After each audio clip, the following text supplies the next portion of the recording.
Every time you stay silent to avoid conflict, a small part of you learns to disappear.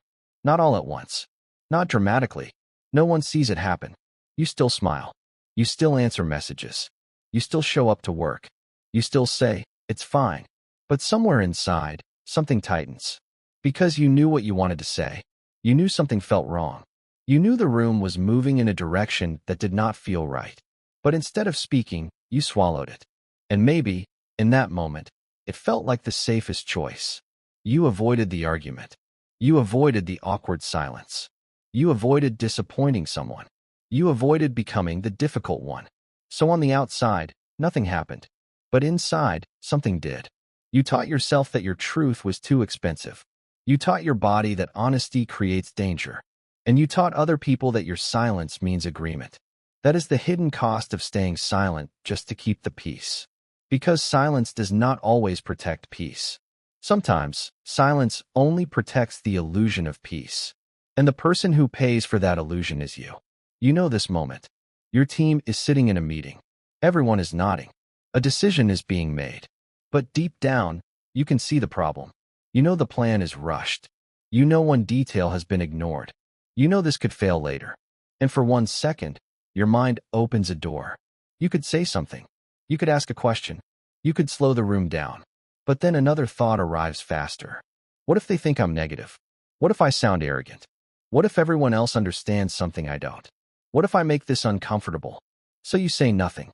You sit there, quiet. You let the decision move forward. And later, when the mistake finally happens, a strange feeling rises in your chest. Not anger exactly. Not surprise. More like a quiet grief. Because a part of you whispers, "I knew." Or maybe it happens in a doctor's office. A professional suggests something. A treatment. A test. A decision. And something in you hesitates. You want to ask, "Is this really necessary?" You want to say, "Can you explain the risk?" You want to slow down and understand. But the room has a certain pressure. The white coat. The confident tone. The feeling that questioning them might make you seem difficult. So you nod. You agree. You go along. And afterward, you feel that heavy, sinking feeling. The feeling of knowing you abandoned yourself in a moment when you needed yourself most. Or maybe someone says something that distorts what really happened. They tell the story in a way that makes you look careless. Or they leave out the part that would have explained everything. And you feel the truth rise in your throat. But then you look around. You calculate the room. You imagine the conflict. You imagine the tension. You imagine being told you are overreacting. So you let it slide. You smile a little. You stay polite. You stay quiet. And everyone else moves on. But you don't. That moment follows you home. It sits with you in the car. It shows up later while you are brushing your teeth. It wakes up again when the room is finally silent. Because the body remembers the moments when you betray yourself. And this is where many people misunderstand silence. They think silence is neutral. They think, "I didn't make things worse." They think, "At least I kept the peace." But silence is not always neutral. Sometimes silence is a decision. Sometimes silence is a message. Sometimes silence tells people, "I am okay with this," even when every honest part of you is not. And the problem is not that you stayed silent once. Everyone does that. Sometimes silence is wise. Sometimes timing matters. Sometimes speaking up would put you in real danger. This video is not about forcing yourself to speak in every situation. It is about noticing the pattern. The pattern where you keep choosing comfort over truth. The pattern where you call it peace, but it feels more like self-abandonment. The pattern where you become so good at avoiding conflict with others that you create a constant conflict inside yourself. And that inner conflict has a cost. At first, the cost is small. You feel a little tense, a little resentful, a little disappointed in yourself. You tell yourself it is not a big deal. But over time, the cost grows. You begin to lose trust in your own voice.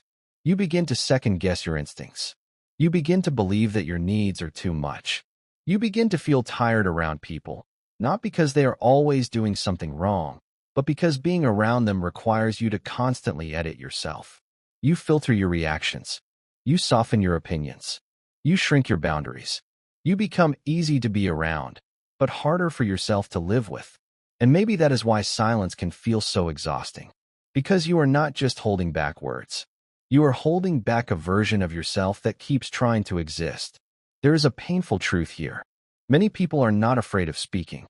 They are afraid of what speaking might cost them. They are afraid of the look on someone's face. They are afraid of the sudden shift in tone. They are afraid of being misunderstood. They are afraid of being punished, rejected, laughed at, excluded, or called dramatic.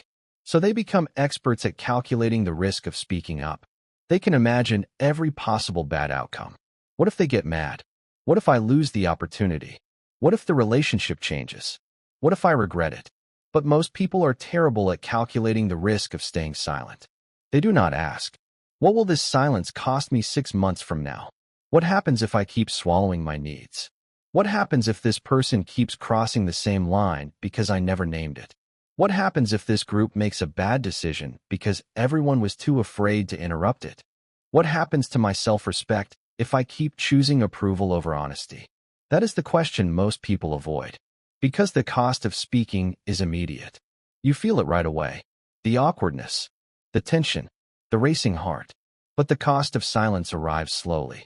It comes as resentment. It comes as emotional distance. It comes as burnout. It comes as the strange sadness of realizing that people only know the version of you who never objects. And that version may be easy to love, but it is not fully you. So the first step is not to become louder. It is not to become fearless. It is not to suddenly confront everyone.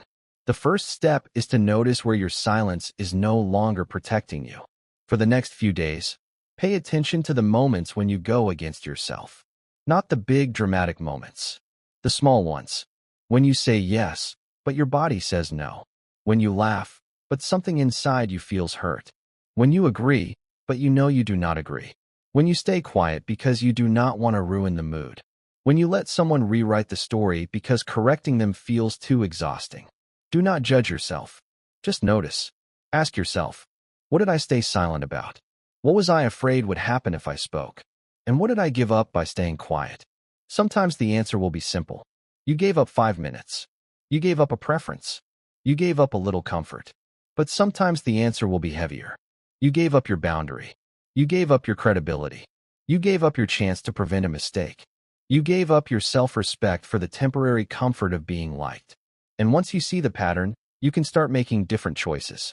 But before you speak, you need to understand one important difference. There is a difference between safety and comfort.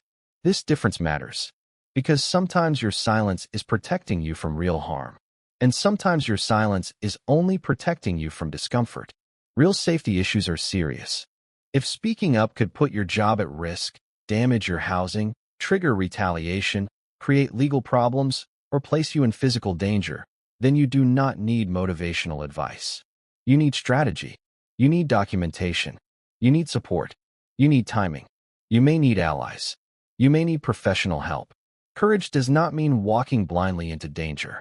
But many situations are not safety issues. They are comfort issues wearing the costume of danger. A coworker might feel awkward. A friend might be disappointed. A family member might sigh. Your manager might be annoyed for an afternoon. The room might become quiet for 5 seconds. These things feel threatening to your nervous system. But they are not the same as being unsafe. Your body may react as if you are in danger, even when you are only uncomfortable.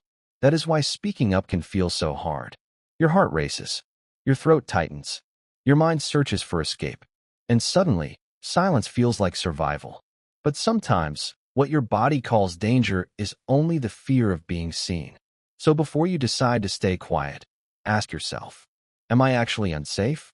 Or am I afraid of discomfort? Am I protecting myself from harm? Or am I protecting someone else from hearing the truth? That one question can change everything. Because if you are truly unsafe, you should prepare carefully.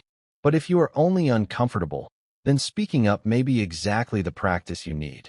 And you do not have to start with the hardest conversation of your life. Start small.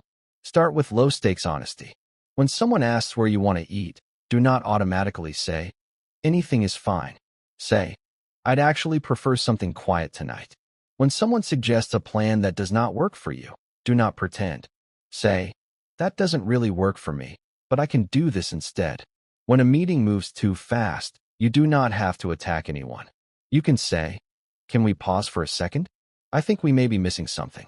When you disagree, you do not have to sound aggressive. You can say, I may be seeing this differently, but I want to name it. When someone crosses a small boundary, you do not need a speech. You can say, I'm not comfortable with that. Simple, clear, respectful. You are not trying to dominate the room. You are trying not to disappear inside it. This is what many people get wrong about speaking up. They think honesty has to be harsh. They think boundaries have to sound cold. They think disagreement means conflict. But the goal is not to become aggressive. The goal is to become present. To let your voice enter the room before resentment has to. To speak early enough that you do not explode later. To be honest while you are still calm. Because silence often turns small truths into big emotions.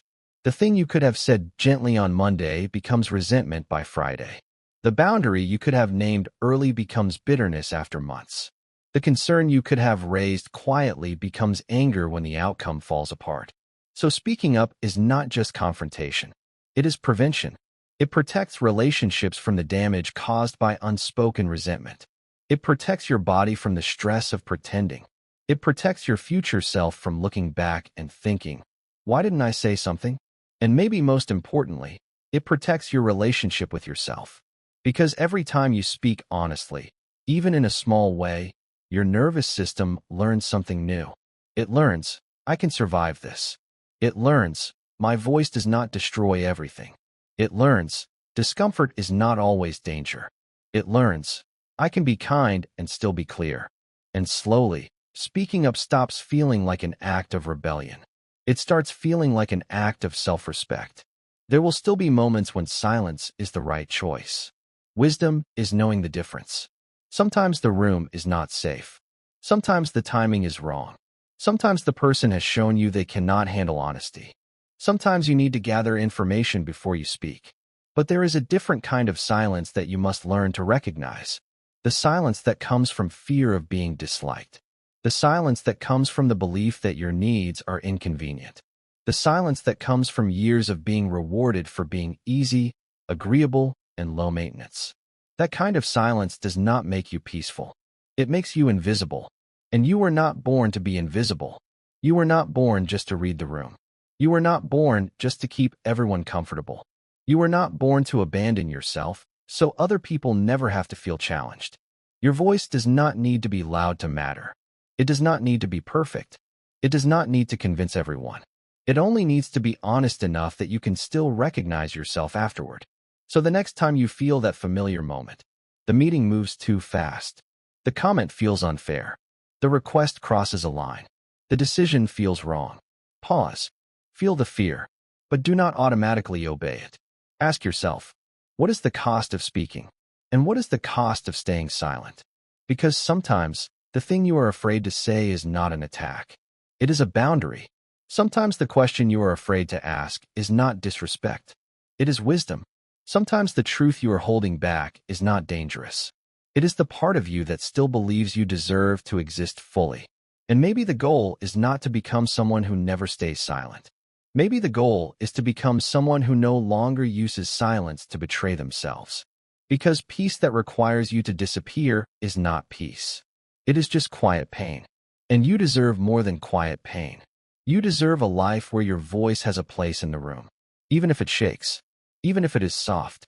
Even if it begins with one sentence. I see it differently. And sometimes, that one sentence is enough to bring you back to yourself.